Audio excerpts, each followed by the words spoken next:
नमस्ते, मैं हूं अर्पिता आर्या। कोरोना का खतरा अभी टला नहीं है, इसलिए मास्क पहनना बहुत जरूरी है। लगातार हम आपसे अपील कर रहे हैं कि मास्क जरूर पहने। हमने एक मुहिम भी शुरू की है, #मास्क पहनो इंडिया। हम लगातार आपसे ये अपील कर रहे हैं कि मास्क पहनेंगे तो ही आप सुरक्षित रहेंगे, आपके घर में जो आपके सदस्य हैं वो भी सुरक्षित रहेंगे, इसलिए मास्क जरूर पहनें। गोवा में चक्रवाती तूफान टाउटे को लेकर कई राज्य अलर्ट पर है। गोवा में तूफान की वजह से भारी नुकसान की खबर है। कई इलाकों में तेज हवाओं के साथ हो रही भारी बारिश की वजह से 500 से ज्यादा पेड़ उखड़ गए और 200 से ज्यादा मकानों को नुकसान पहुंचा। तूफान की वजह से हुए अलग अलग हादसों में 2 लोगों की मौत हुई। कई इलाकों में बिजली गुल हो गई, जबकि कई उड़ानों को रद्द करना पड़ा। गृह मंत्री अमित शाह ने गोवा के मुख्यमंत्री से बात कर हर संभव मदद का भरोसा दिया। इस वक्त हम खड़े हैं साउथ गोवा के वारका बीच में और जैसे कि आप देख सकते हैं तेज बारिश हो रही है, तेज गति से जो एक तरह से विंड भी चालू है।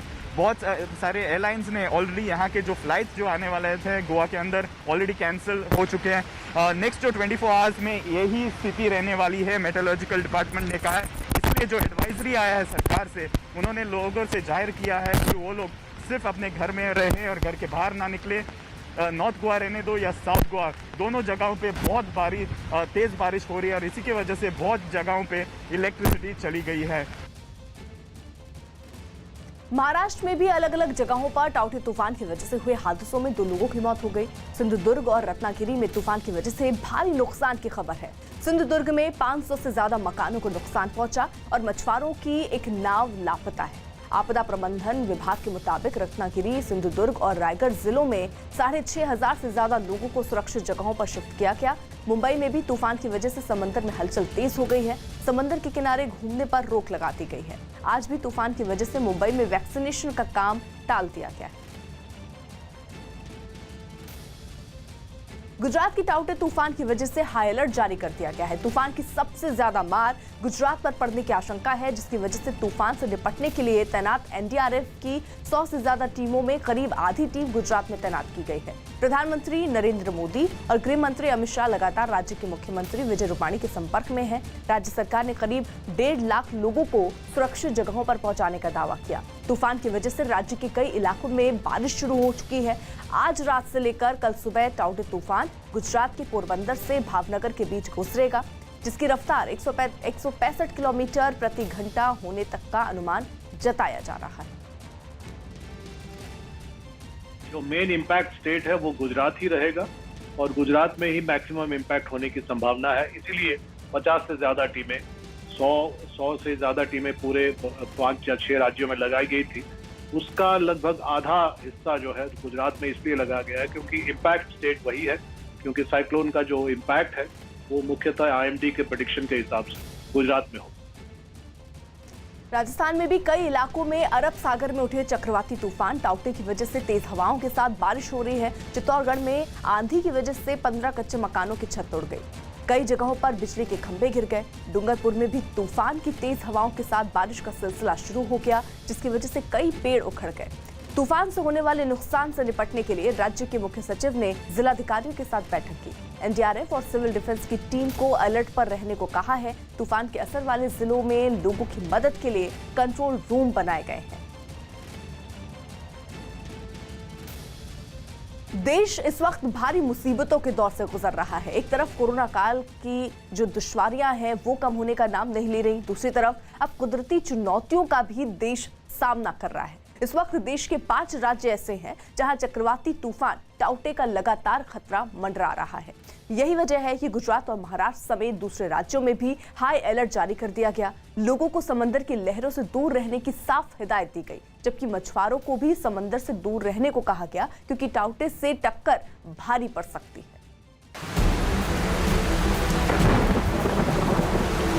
मच्छी बोर्ड, ये सूचना आपकी सुरक्षा के लिए है। गुजरात तट पर भारी तूफान आने वाला है। आप अपनी जान और माल की सुरक्षा के लिए तुरंत अपने घर लौट जाएं।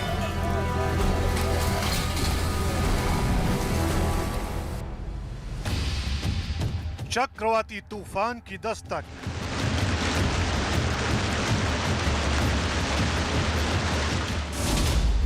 गोवा में टकराया टाउटे।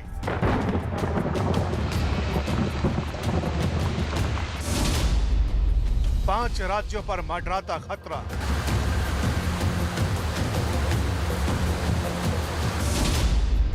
टाउटे से टक्कर।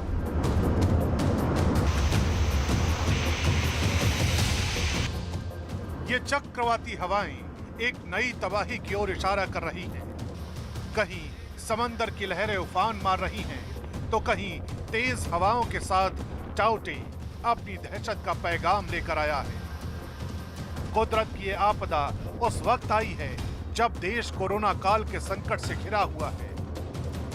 गोवा से टकराए इस तूफान का मिजाज कुछ ऐसे ही समझा जा सकता है कि चंद मिनटों के भीतर ये किसी भी शहर की सूरत बिगाड़ सकता है। साइक्लोन टाउटे का ट्रेलर दक्षिण महाराष्ट्र के सिंधुदुर्ग जिले में साफ देखा जा सकता है। यहाँ भारी बारिश और तूफानी हवाओं ने पेड़ों को जड़ों से उखाड़ दिया है। सिरोडा गांव के कई घर टाउटे की भेंट चढ़ चुके हैं। इतना ही नहीं, बिजली के खंभे भी कई जगहों पर उखड़ गए। समंदर में उठा हाई टाइड लगातार लोगों को डरा रहा है। सीमा पर गांव है और सबसे पहले जो चक्रवात आया है वो यहीं से गुजरा है उत्तर महाराष्ट्र की तरफ। हम अब यहाँ पर देख सकते हैं कि कितना गंभीर स्वरूप जो है समुद्र ने यहाँ पर निर्माण किया है। अब हाई टाइड की वक्त है और इस वक्त काफी बड़ी बड़ी लहरें जो है तूफान में उछलती हुए हमें यहाँ दिख सकती है। किस तरह से हालत यहाँ पर निर्माण हुई है, काफी गंभीर परिस्थिति जो है यहाँ पर निर्माण हुए। इस बड़ी बड़ी लहरों के साथ साथ तेज हवाएं जो है सुबह से ही यहाँ पर चल रहे। कल रात भर काफी मूसलाधार बारिश जो है सिंधुदुर्ग और रत्नागिरी जिलों में हो चुकी है। काफी बड़े पैमाने पर यहाँ पर जो पेड़ है वो गिर गए हैं। खास तौर पे यहाँ पे जो आम के पेड़ होते हैं उनका काफी नुकसान जो है वो हुआ है। उसके साथ साथ नारियल के पेड़ भी गिरे हैं और काफी जो पेड़ है वो घरों पर भी गिर गए हैं। घरों का भी काफी नुकसान हुआ है। इसके साथ साथ इलेक्ट्रिक के जो पोल है वो भी गिर गए। इसके कारण रत्नागिरी और सिंधुदुर्ग के जो किनारे वाले जो घर है उनका काफी जो इलेक्ट्रिसिटी सप्लाई है वो भी पूरी तरह से बंद हो चुका है। ये इस तरह से इलेक्ट्रिक पोल जो गिर चुके हैं उसको पूरा पुनर्निर्माण करने में काफी वक्त लग सकता है। प्रशासन पूरी तरह से जमीन पर काम करते हुए दिख रहा है। पुलिस भी एहतियात के तौर पर समुद्र किनारे पर तैनात है। किसी भी व्यक्ति को समुद्र किनारे पर नहीं जाने दे रहे। गोवा में भी कमोबेश ऐसी ही डराने वाली तस्वीरें देखी जा रही हैं। यहाँ टाउटे साइक्लोन की टक्कर ने चुनौतियों का पहाड़ खड़ा कर दिया है।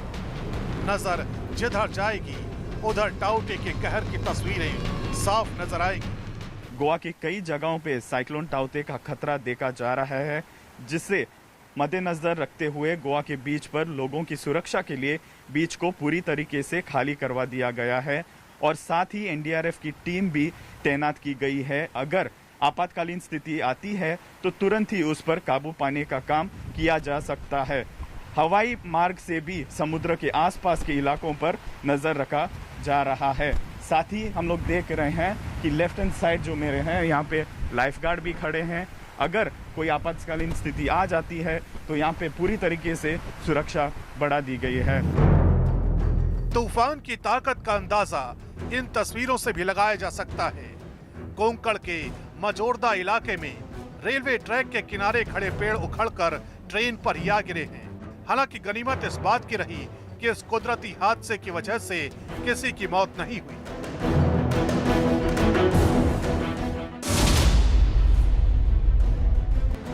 मुंबई में किसी भी अनहोनी से बचने के लिए सुरक्षा के पुख्ता बंदोबस्त किए जा रहे हैं। बीएमसी लगातार मुंबई के तमाम समुद्री किनारों की सीसीटीवी के जरिए मॉनिटरिंग कर रही है। बाकायदा एक पूरी टीम 24 घंटे हालात पर अपनी नजर बनाए हुए है। मुंबई के डिजास्टर कंट्रोल रूम में इस समय हम मौजूद हैं, जहां पर आप देख सकते हैं कि यहां पर डिजास्टर को लेकर जो भी लोगों को तकलीफ होती है वो यहां पर उन्हें फ़ोन किया जाता है, जिसके बाद उनके जो प्रॉब्लम्स हैं उसे सॉल्व किया जाता है। कैमरा पर्सन गणेश से कहूँगा कि यहाँ बड़ी स्क्रीन पर जितने भी समुद्र के किनारे हैं, गेटवे ऑफ इंडिया है, गिरगांव चौपाटी है, इन सभी जो चौपाटियाँ हैं इन पर सीसीटीवी कैमरा के द्वारा नज़र रखी जा रही है। मुंबई करों को किसी दिक्कत का सामना न करना पड़े, इसके लिए हेल्पलाइन नंबर जारी किए गए हैं। साथ ही संवेदनशील इलाकों से कोरोना मरीजों को भी सुरक्षित अस्पतालों में शिफ्ट किए जाने का दावा किया जा रहा है। कोविड के मरीजों को भी अलग अलग अस्पतालों में भेजा जा रहा है। हॉस्पिटल तो जो डेंजर बीकेसी कंदरपड़ा उधर से सब पेशेंट सेफली और अच्छी तरह शिफ्ट किया गया है। साफ तौर पर कोरोना के जो मरीज हैं उन्हें भी अलग अलग अस्पतालों में शिफ्ट किया गया है। दरअसल मुंबई के कई इलाकों पर टाउटे का भयानक असर हो सकता है। यही वजह है कि सबसे पहले बीएमसी ने जंबो कोरोना सेंटर से मरीजों को अलग अलग अस्पतालों में शिफ्ट कर दिया है। दावा किया जा रहा है कि 300 मरीजों वाले इस जंबो कोरोना सेंटर में अब महज 14 मरीज ही बचे हैं, जिन्हें पूरी सुरक्षा मुहैया करा दी गई है। मुलुंड के जंबो कोविड सेंटर पे जहां पर करीब 300 मरीज थे, जिन्हें अलग अलग घाटों पर राजावाड़ी और नेस्को जैसे जो जंबो कोविड सेंटर्स हैं वहां पर शिफ्ट किया गया है। रात ही में ये शिफ्टिंग हुई है। आप देख सकते हैं नज़ारों में कि यहाँ पर प्लास्टिक डाल दिया गया है। ये टेम्पररी कोविड सेंटर था, जंबो कोविड सेंटर, जो जहाँ पर करीब 300 मरीज यहाँ पर कोरोना का इलाज करा रहे थे, लेकिन मौजूदा स्थिति में सिर्फ 14 मरीजों को यहाँ पर रखा गया है। भारी बारिश और तेज़ हवाओं के अंदेशे के बाद मरीजों को कोई परेशानी ना हो, इसीलिए बीएमसी ने जो मरीज हैं उन्हें शिफ्ट कर अलग अलग अस्पतालों में भेज दिया गया है। तूफान टाउटे की बिजली कभी भी मुंबई पर गिर सकती है, लिहाजा मुंबई के तमाम समुद्री किनारों को खाली करने के आदेश दे दिए गए हैं। बीएमसी की तरफ से मछुआरों को खास तौर पर हिदायत दी गई है कि अगले आदेश तक समंदर का रुख न करें। यही वजह है कि मछुआरों ने भी 300 से ज्यादा नावों को किनारों पर बांध दिया है। अरबी समुद्र में उठे तूफान के बाद मुंबई हाई अलर्ट पे है। आप देख सकते हैं यहाँ पर इस समय हम कुलाबा में खड़े हैं, जहाँ पर ये जो मच्छीमार इलाका है, यहाँ इनकी सारी जो बोट्स हैं इन्हें किनारे पर लेकर आया गया है। साथ ही बीएमसी और पुलिस की यहाँ पर निगरानी रखी गई है। कुछ लोग हमारे साथ मौजूद हैं, हम उनसे बात करेंगे। कुछ मछुआरे हैं, क्या कहना चाहेंगे, क्या आदेश आपको दिए गए हैं? हमको आदेश ऐसे दिए गए हैं, मच्छीमार नगर में मच्छीमार सर्वोदय सोसाइटी है और उनके 300 बोट है और 300 बोट से सब बोट अभी किनारे पे आ चुके हैं। साफ तौर पर अगले आदेश आने तक जितनी भी नावें हैं उन्हें यहाँ पर लाकर किनारों पर बांध दिया गया है। करीब 300 नाव ऐसी हैं, 300 बोट ऐसी हैं जिन्हें किनारों पर बांध दिया गया है। एहतियातन तेज हवा और बरसात की आशंका मौसम विभाग ने जताई है, जिसके बाद बीएमसी की ओर से ये कदम उठाया गया है। उधर मौसम विभाग ने भी लोगों को सतर्क रहने की हिदायत दी है, क्योंकि दावा किया जा रहा है कि समुद्री तूफान टाउटे 140 किलोमीटर प्रति घंटा की रफ्तार से अपना कहर बरपा सकता है। हम एक्सपेक्ट करेंगे कि 18th अर्ली मॉर्निंग को गुजरात को क्रॉस करेगा। बिटवीन पोरबंदर एंड महुआ बोल के एक जगह है भावनगर डिस्ट्रिक्ट में, दोनों के बीच में 18th मॉर्निंग को क्रॉस करेगा। That is the expectation. And इसके चलते because it is a very severe cyclonic storm and हम एक्सपेक्ट करेंगे कि इसका further intensification is also possible. So इसका जो एसोसिएटेड विंड स्पीड है ये आपको 120 से 130 किलोमीटर पर आवर तक है, जो 140 किलोमीटर पर आवर तक भी जा सकता है। मेन इम्पैक्ट अगर हमारा स्टेट में देखा जाए तो मेनली जो कोंकण एंड गोवा एरिया में, कोंकण एरिया में होगा। Konkan area and ghat areas of Madhya Maharashtra, इसमें मेन इम्पैक्ट होगा।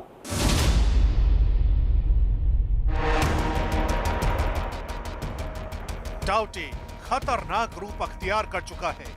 रास्ते में आने वाली तमाम चीजें तिनके की तरह उड़ती जा रही हैं। गुजरात का अमरेली भी उन इलाकों में है जहां तूफान की तेज हवाएं भारी नुकसान पहुंचा सकती हैं। लिहाजा यहां सुरक्षा के चाक चौबंद इंतजामों का दावा किया जा रहा है।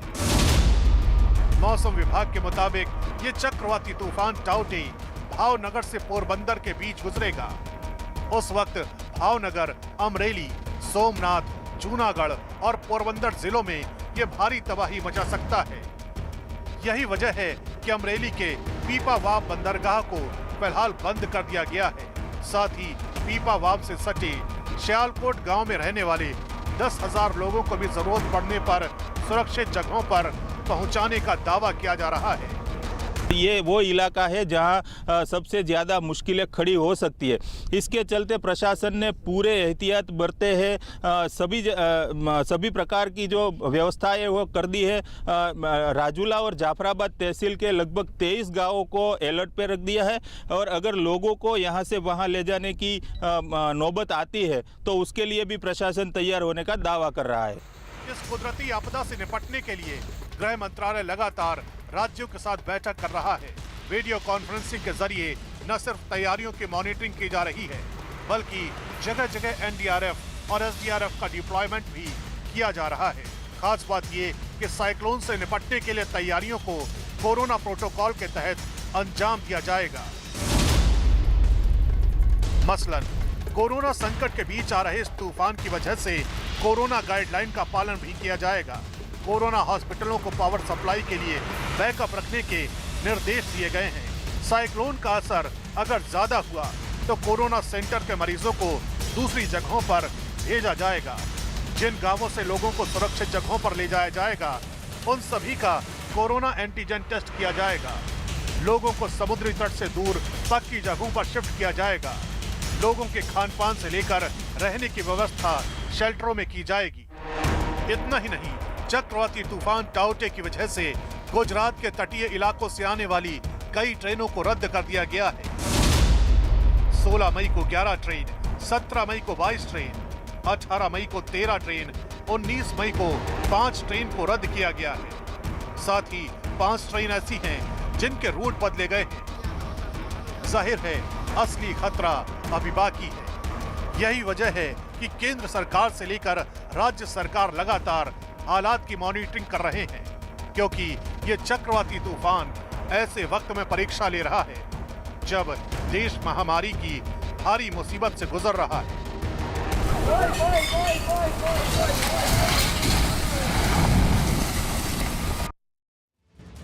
देश में बनी कोरोना की दवा 2DG को आज लॉन्च किया जाएगा। दिल्ली के डीआरडीओ भवन में होने वाले एक कार्यक्रम में रक्षा मंत्री राजनाथ सिंह और केंद्रीय स्वास्थ्य मंत्री हर्षवर्धन सुबह 10:30 बजे इस दवा को लॉन्च करेंगे। डीआरडीओ के वैज्ञानिकों ने इस दवा को तैयार किया है और दावा किया जा रहा है कि इसके इस्तेमाल से कोरोना मरीज 7 दिन में पूरी तरह से ठीक हो जाएंगे और उनको इलाज के दौरान ऑक्सीजन पर भी निर्भर नहीं रहना होगा। इस दवा को पानी में घोलकर इस्तेमाल किया जा सकेगा। कोरोना के कहर के बाद अब मध्य प्रदेश के उज्जैन में ब्लैक फंगस की दहशत देखने को मिल रही है। ब्लैक फंगस की वजह से उज्जैन में पहली मौत होने से हड़कंप मच गया। बताया गया कि 43 साल के मरीज की कोरोना की रिपोर्ट नेगेटिव आने पर एक आंख निकालने के बावजूद उसकी जान बचाई नहीं जा सकी। शहर में ब्लैक फंगस के मरीजों की संख्या लगातार बढ़ रही है। अब तक 15 से ज्यादा लोगों में ब्लैक फंगस की पुष्टि हो चुकी है।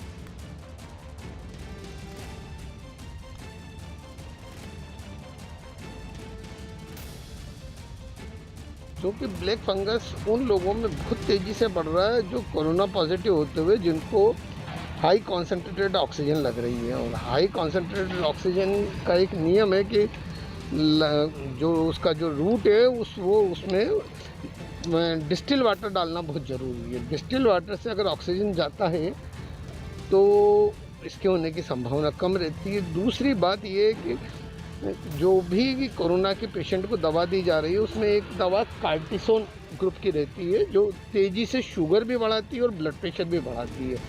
तो उन लोगों का ब्लड शुगर मतलब डायबिटीज़ की जांच हर 6 घंटे में होना ज़रूरी है और ब्लड प्रेशर भी बराबर लेना ज़रूरी है।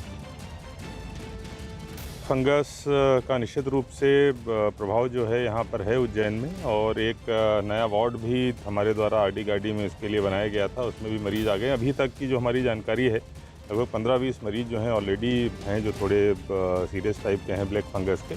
उनका इलाज जो है वो चल रहा है और एक जो एंटी फंगल इन्फेक्शन है इंजेक्शन है उसकी ज़रूर शॉर्टेज मार्केट में है। उसका और उसके जो विकल्प हैं उनका हम लोग मुहैया कराने के लिए प्रयासरत हैं। बहुत जल्दी वो तत्काल रूप से मुहैया करा दिया जाएगा। कानपुर में ब्लैक फंगस के बढ़ते मामलों को देखते हुए स्वास्थ्य विभाग ने इससे निपटने की तैयारियां तेज कर दी हैं। ब्लैक फंगस के इलाज के लिए हैलेट अस्पताल में विशेषज्ञ डॉक्टरों की टीम बना दी गई है और ब्लैक फंगस के मरीजों के लिए स्पेशल वार्ड भी तैयार किया गया है। मरीज के ऑपरेशन के लिए इमरजेंसी के ऑपरेशन थिएटर को भी तैयार कर लिया गया है। ब्लैक फंगस को लेकर हमारे जैसा केस हम देख रहे हैं कि कुछ सिम्टम आ रहे हैं, कुछ केस भी आए हैं। एक एडमिट पेशेंट है, तो उसके लिए हमने अपने माइक्रोबायोलॉजी लैब में यहाँ पर अलग से एक स्पेशल लैब बनाई है। तो वहाँ पर ड्यूटी जो माइक्रोस्कोपिक जांच कर रही थी वहाँ से चालू हो गया है, और एक स्पेशल वार्ड बनाया है। ये ऐसे मरीजों को वहाँ रखेंगे। इसके अलावा एक डॉक्टरों की टीम बनाई है जिसमें ENT surgeon, ophthalmology surgeon, neuro surgeon और एक प्लास्टिक सर्जन। इसके अलावा हमारे एनेस्थेटिक्स, तो ऐसे लोगों की टीम बना के हम वहाँ पर अपनी तैयारी पूरी कर ली है। उत्तराखंड के अल्मोड़ा में भी बेस अस्पताल में इलाज करा रहे एक मरीज में ब्लैक फंगस के लक्षण मिलने से हड़कंप मच गया। आनन फानन में डॉक्टरों ने मरीज को जांच के लिए हल्द्वानी रेफर कर दिया। अगर मरीज में ब्लैक फंगस की पुष्टि होती है तो ये पहाड़ों में इसका पहला मामला होगा। हालांकि मरीज का इलाज कर रहे डॉक्टर ने करीब 90% लक्षण ब्लैक फंगस के होने की आशंका जताई है। इथमोइडल साइनोसाइटिस मतलब साइनस में इन्फेक्शन था और साथ ही साथ ऑर्बिटल इन्वॉल्वमेंट भी थी। तो ये जो लक्षण हैं ये म्यूकर फंगल इन्फेक्शन की तरफ ज़्यादा हैं। अब हम ये नहीं कह सकते कि म्यूकर माइकोसिस की वजह से ही है, लेकिन पेशेंट की जो विजन है या जो उसकी दृष्टि है वो भी बाधित हो रही है। तो ये ब्लैक फंगस की तरफ ज़्यादा इशारा करता है। मतलब 90% चांस है कि ब्लैक फंगस ही है। तो ये खतरा देखते हुए पेशेंट को, रिश्तेदार को हमने पूरा अच्छी तरीके से समझाया और उसको हायर सेंटर पर रेफर तुरंत करवाया। ग्रामीण इलाकों में कोरोना कहर थमता नहीं दिख रहा है। उत्तर प्रदेश के गोरखपुर में ग्रामीण इलाकों के लोगों ने पंचायत चुनाव के बाद कोरोना मरीजों की संख्या बढ़ने का आरोप लगाया है। आरोप लोगों का ये है कि कोरोना के मरीजों की लगातार संख्या बढ़ रही है। बावजूद इसके प्रशासन की ओर से गांवों में न तो सैनिटाइजेशन का इंतजाम किया जा रहा है और न ही टेस्ट और दवाओं का कोई इंतजाम है। ऐसे में सर्दी, खांसी या बुखार जैसे लक्षण होने पर लोग खुद ही केमिस्ट से दवा खरीदकर इलाज करने को मजबूर हैं।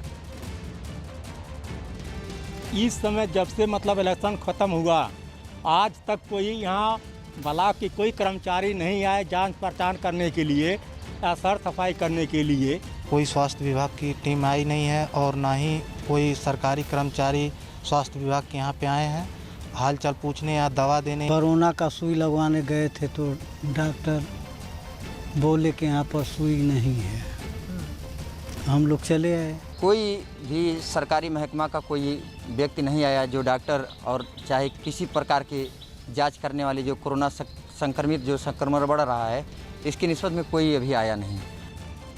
उन्नाव के ग्रामीण इलाकों में लगातार बढ़ रहे कोरोना के मामलों की रोकथाम के लिए ट्रेसिंग, ट्रैकिंग और टेस्टिंग अभियान शुरू किया गया है। साथ ही ग्रामीण इलाकों में निगरानी एक टीम भी गठित की गई है जो निगरानी कर रही है। गांव में प्राथमिक स्वास्थ्य केंद्रों के कर्मचारी कैंप लगाकर रैपिड एंटीजन और RT-PCR टेस्ट कर रहे हैं। टेस्ट के लिए गांव के लोगों से किसी तरह की फीस भी नहीं ली जा रही है। प्रशासन की इस पहल का गांव के लोगों ने स्वागत किया।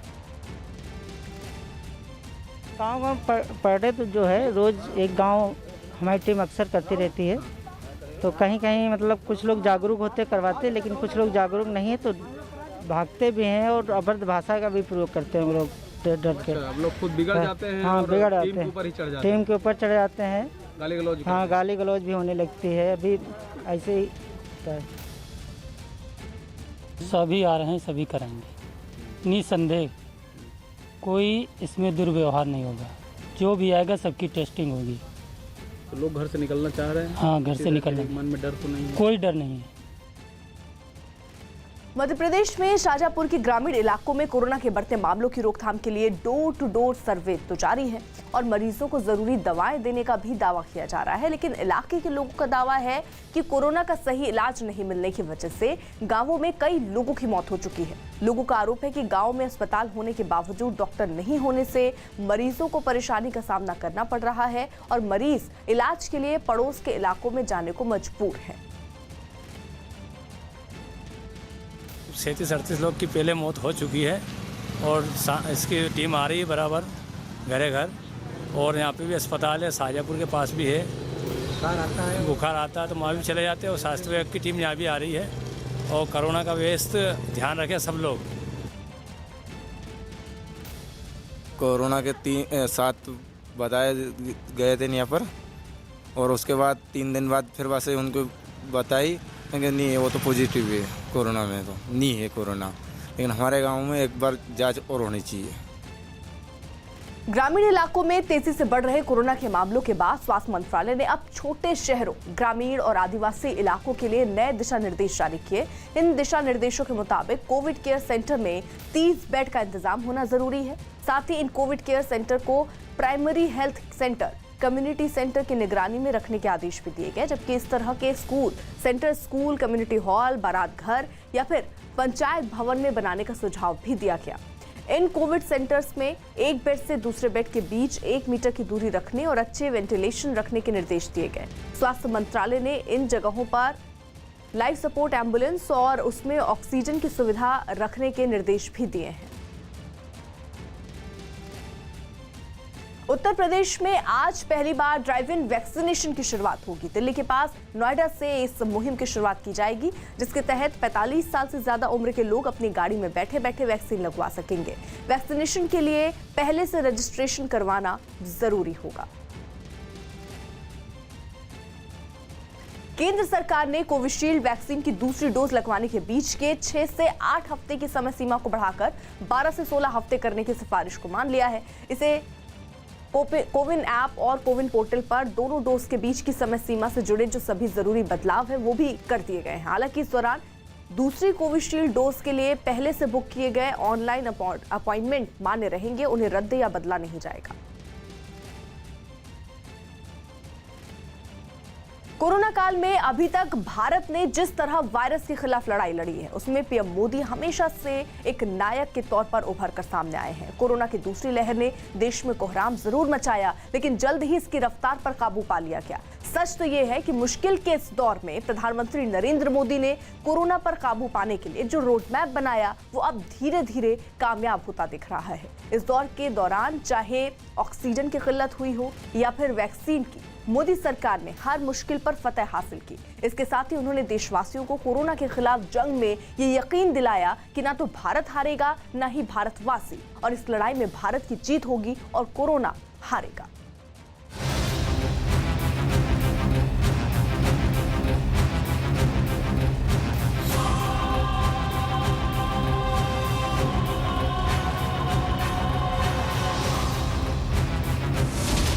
खत्म हुई वैक्सीन की किल्लत,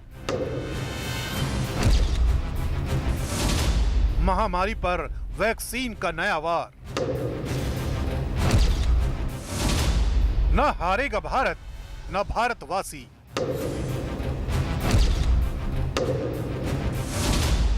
जीतेगा इंडिया, हारेगा कोरोना।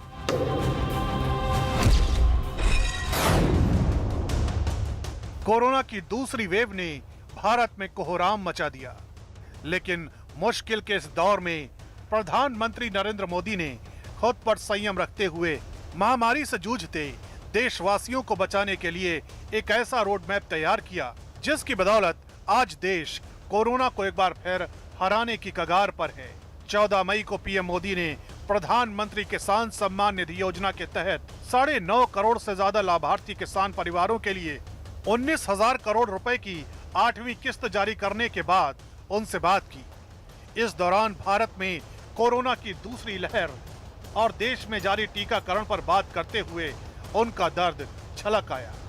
100 साल बाद आई इतनी भीषण महामारी कदम कदम पर दुनिया की परीक्षा ले रही है। हमारे सामने एक अदृश्य दुश्मन है और ये दुश्मन बहुरूपिया भी है, और इस दुश्मन के कारण, इस कोरोना वायरस के कारण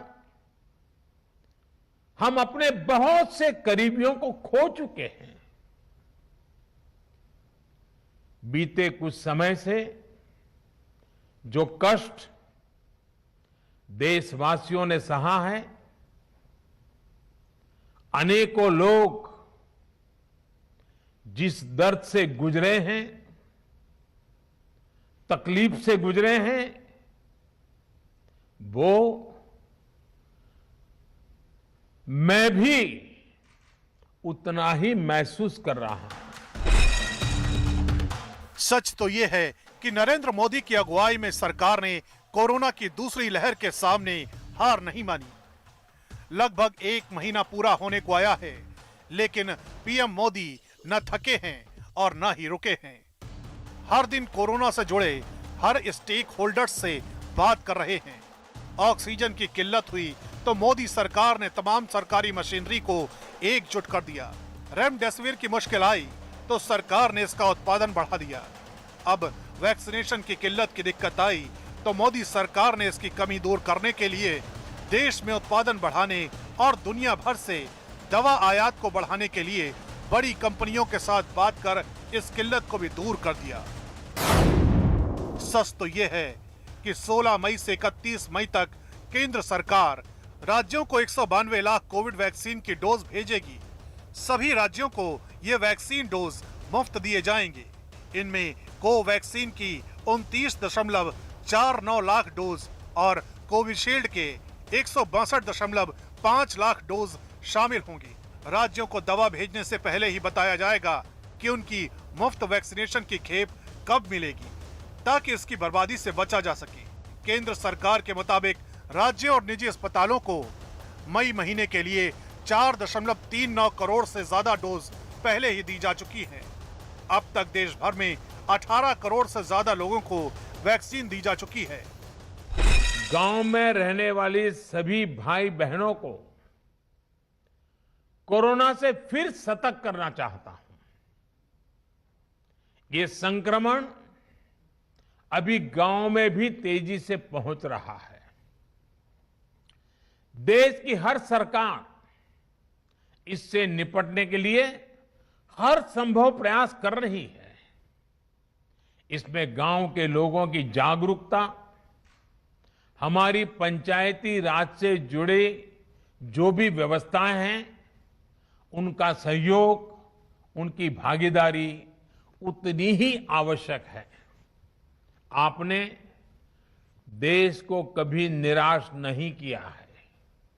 इस बार भी आपसे यही उम्मीद है। कोरोना वायरस की दूसरी वेव से ही देश और देशवासियों को बचाने के लिए ये पीएम नरेंद्र मोदी का ही बनाया रोड मैप है, जिसकी बदौलत आज भारत ने वैक्सीन की कमी और किल्लत को भी दूर कर दिया है। इतना ही नहीं, ये पीएम मोदी का ही फैसला है कि अब भारत की कोई भी कंपनी जिसके पास अपना इंफ्रास्ट्रक्चर हो और वैक्सीन बनाने में सक्षम हो, तो वो सरकार की सहमति और फॉर्मूला लेकर वैक्सीन का उत्पादन शुरू कर सकता है। सच तो ये है कि भारत किसी भी अन्य देश से ज्यादा वैक्सीनेशन कर रहा है। केंद्र सरकार ने वैक्सीन के उत्पादन को बढ़ाने के लिए दुनिया भर की बड़ी कंपनियों से बात की है। फाइजर और जॉनसन एंड जॉनसन जैसी कंपनियों से भारत में वैक्सीन भेजने और यहीं बनाने की बात तय की है। इसके अलावा नोवावैक्स वैक्सीन का तीसरा ट्रायल चल रहा है। सरकार को उम्मीद है कि जल्द ही इसे भी इस्तेमाल करने की मंजूरी मिल जाएगी। इतना ही नहीं, रूस की वैक्सीन स्पुतनिक का आयात भी शुरू हो चुका है और स्पुतनिक वैक्सीन का उत्पादन भी भारत में होगा। ये जो सारी मिलाकर जो डोजेज हैं, जिसमें से मैंने कहा कि 18 करोड़ डोजेज भारत के अंदर ऑलरेडी दी जा चुकी हैं, ये जो डोजेज की संख्या है ये करीब 51.6 करोड़ बैठती है। यानी जुलाई 31 तक देश को 51.6 करोड़ डोजेज जो है ये उपलब्ध हो जाएंगी और उसमें से 18 करोड़ डोजेज हम अभी ऑलरेडी लगा चुके हैं। केंद्र सरकार को भरोसा है कि जल्दी ही दवा और वैक्सीन की कमी का दौर खत्म होगा। देश बड़ा है और 18 से 45 साल की उम्र के लोगों की आबादी भी बड़ी है, इसलिए इस उम्र के लोगों के लिए वैक्सीनेशन की प्रक्रिया आसान होने में महज कुछ और वक्त लगेगा। इसके लिए भी मोदी सरकार न सिर्फ देश में वैक्सीन का उत्पादन बढ़ा रही है, बल्कि वैक्सीन को ज्यादा तादाद में आयात करने का फैसला लिया है। सरकारी सूत्रों के मुताबिक देश और विदेश की बड़ी कंपनियों ने सरकार को वैक्सीन सप्लाई के आंकड़े दे दिए हैं। इनके मुताबिक भारत बायोटेक और 3 अन्य कंपनियां मिलकर मई में 1 करोड़ 70 लाख, जून में 2.5 करोड़, जुलाई में 6 करोड़, अगस्त में 7.5 करोड़, सितंबर में 7 करोड़ 70 लाख अक्टूबर में 12 करोड़ 20 लाख, नवंबर में भी 12 करोड़ 20 लाख और दिसंबर में 15.5 करोड़ डोज की सप्लाई करेगी। रूस मई में 60 लाख, जून में 1 करोड़, जुलाई में 2 करोड़ 81 लाख, अगस्त में 1 करोड़ 60 लाख, सितंबर में 1 करोड़ 70 लाख, अक्टूबर में 3 करोड़ 10 लाख, नवंबर में 6.5 करोड़ और दिसंबर में 8.5 करोड़ स्पुतनिक वैक्सीन के डोज सप्लाई करेगा। जायडस कैडिला की वैक्सीन भी जुलाई 2021 के आखिर तक आ जाएगी। कंपनी अगस्त से दिसंबर तक यानी 5 महीनों में 5 करोड़ डोज सप्लाई करेगी। बायोलॉजिकल ई लिमिटेड की वैक्सीन भी जुलाई 2021 तक बाजार में आ जाएगी। कंपनी अगस्त से लेकर दिसंबर तक यानी 5 महीनों में 50 करोड़ डोज सप्लाई करेगी। जेन नोवा कंपनी के मुताबिक सितंबर से लेकर दिसंबर तक हर महीने 1 करोड़ यानी 4 करोड़ वैक्सीन की सप्लाई करेगी। जॉनसन एंड जॉनसन अगस्त से दिसंबर तक हर महीने 5 करोड़ वैक्सीन यानी कुल 25 करोड़ वैक्सीन डोज सप्लाई करेगी। SII सितंबर से दिसंबर यानी 4 महीने के बीच अपनी कोवैक्स वैक्सीन के 10 करोड़ डोज सप्लाई करेगी। भारत बायोटेक सितंबर से दिसंबर यानी 4 महीने के दौरान अपनी नई इंट्रानेजल यानी नाक के जरिए ली जाने वाली वैक्सीन के 40 करोड़ डोज सप्लाई करेगी। इसके अलावा केंद्र सरकार फाइजर और मॉडर्ना जैसी बड़ी दवा कंपनियों से भी उनकी वैक्सीन के आयात और देश में उत्पादन पर बात कर रही है। नीति आयोग के सदस्य डॉक्टर बीके पॉल के मुताबिक सिर्फ कोवैक्सीन, कोविशील्ड और अब स्पुतनिक के अलावा 5 अन्य वैक्सीनों की बदौलत देश से कोरोना को खत्म करने की जंग शुरू होगी। उनके मुताबिक 2021 के अंत तक देश को मिलने वाली 8 वैक्सीन के जरिए वैक्सीनेशन की प्रक्रिया पूरी होगी। इतना ही नहीं, गुरुवार को उन्होंने अपनी प्रेस कॉन्फ्रेंस में यह बताया था कि अगस्त 2021 से लेकर दिसंबर तक देश में कुल वैक्सीन के 216 करोड़ डोज तैयार होंगे, जो सिर्फ देश और देशवासियों के लिए होंगे। कोरोना की दूसरी लहर से जूझते देश के लिए एक अच्छी खबर यह भी है कि कोरोना के खिलाफ भारतीय वैज्ञानिकों ने एक बार फिर बहुत बड़ी सफलता हासिल की है।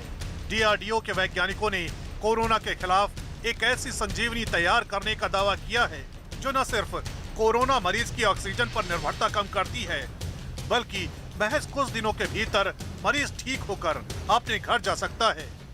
DRDO यानी रक्षा अनुसंधान और विकास संगठन के मुताबिक उसने 2DG नाम की दवा तैयार की है, जिसकी बदौलत कोरोना के संक्रमण का शिकार बने लोग जल्द ठीक हो जाएंगे। जो एक मैकेनिज्म है वो जो एंटीवायरल होने के साथ साथ ये एंटी इन्फ्लेमेटरी भी है, तो इस वजह से ये लंग जो डैमेज हो रहा है उस पर भी बहुत अच्छा काम कर रही है और इसी वजह से शायद हमें जो परिणाम मिले वो बहुत अच्छे मिले मरीजों में, और जो ऑक्सीजन की रिक्वायरमेंट थी पेशेंट्स की वो जल्दी खत्म हो गई, सप्लीमेंटल ऑक्सीजन की रिक्वायरमेंट। तो मैं ये कह सकता हूँ कि ये लंग्स पे भी बहुत अच्छा काम कर रही है एंटीवायरल प्रॉपर्टी होने के साथ साथ।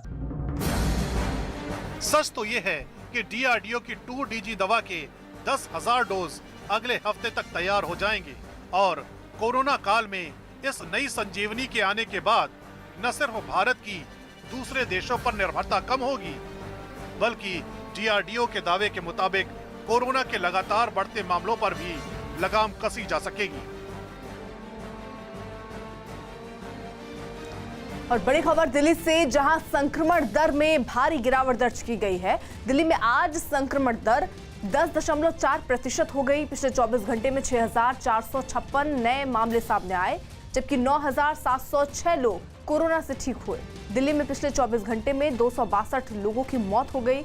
दिल्ली में फिलहाल 62,783 एक्टिव मरीज हैं।